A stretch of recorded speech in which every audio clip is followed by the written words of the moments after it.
मैं बाबा हरिदास, यमुना बचाओ हस्ताक्षर अभियान का प्रमुख हूँ। हमारी सेंट्रल गवर्नमेंट और दिल्ली गवर्नमेंट यमुना को बचाने में कोई कमी नहीं छोड़ रही।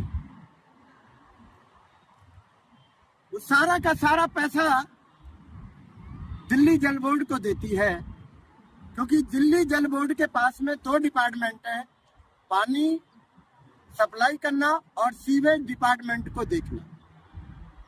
जितना भी पैसा आवश्यकता होती है, आदरणीय प्रधानमंत्री जी, आदरणीय रेखा गुप्ता जी और जो जल के डिपार्टमेंट के मंत्री हैं, उनका भी मैं धन्यवाद करता हूं कि जल बोर्ड को जितनी भी पैसे की आवश्यकता पड़ती है मां यमुना को स्वच्छ करने के लिए, आप उतना दान देते हैं। इसके लिए मैं आपका हृदय से धन्यवाद करता हूं। लेकिन पीड़ा तो जब हुई जब मां यमुना के 37 एसटीपी लगाए गए हैं स्वच्छ करने के लिए, पानी को जो नालों के द्वारा गंद आ रहा है उसको साफ करने के लिए, और जल बोर्ड के सीओ साहब 37 एसटीपी को टेंडर पे दे रखा है। पीड़ा होती है कि करोड़ों अरबों रुपए हमारी सरकार, सेंट्रल गवर्नमेंट और दिल्ली गवर्नमेंट जल बोर्ड को दे रही है, और हमारे सीओ साहब क्या कर रहे हैं, उनको टेंडर पे दे दिया है। और जब सेंट्रल गवर्नमेंट ने ये पता लगाया, प्रदूषण डिपार्टमेंट ने, तो केवल 5 एसटीपी काम कर रहे हैं, बाकी 37 की फोटो खींचकर सीओ साहब को दे दी जाती है।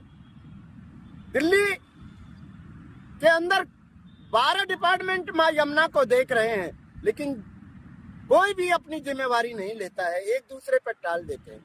आदरणीय प्रधानमंत्री जी, अमित शाह जी, रेखा गुप्ता जी और जो भी एलजी साहब, एनजीटी, ये जो सब देख रहे हैं, मेरी उनसे हाथ जोड़कर विनती है कि एक ऐसा अधिकारी बनाया जाए, ऐसा जवाब देने वाला बनाया जाए जो मां यमुना को स्वच्छ निर्मल अविरल करने में सहायता कर सके। तो दिखा रहा हूँ, देखिए इतनी गंदी, आज यहाँ पे खड़ा होना भी मुश्किल हो पा रहा है। मैं गत 10 वर्षों से ऐसे ही मां यमुना के आंगन में खड़ा होता हूँ। मेरे से ज्यादा पूरी दिल्ली के अंदर मां यमुना के दुख को कोई नहीं जानता होगा। लेकिन जल बोर्ड का जब ये बयान मैंने पढ़ा कि सीओ साहब फोटो खिंचवा लेते हैं एसटीपी की और उसके ऊपर पैसा तैयार करके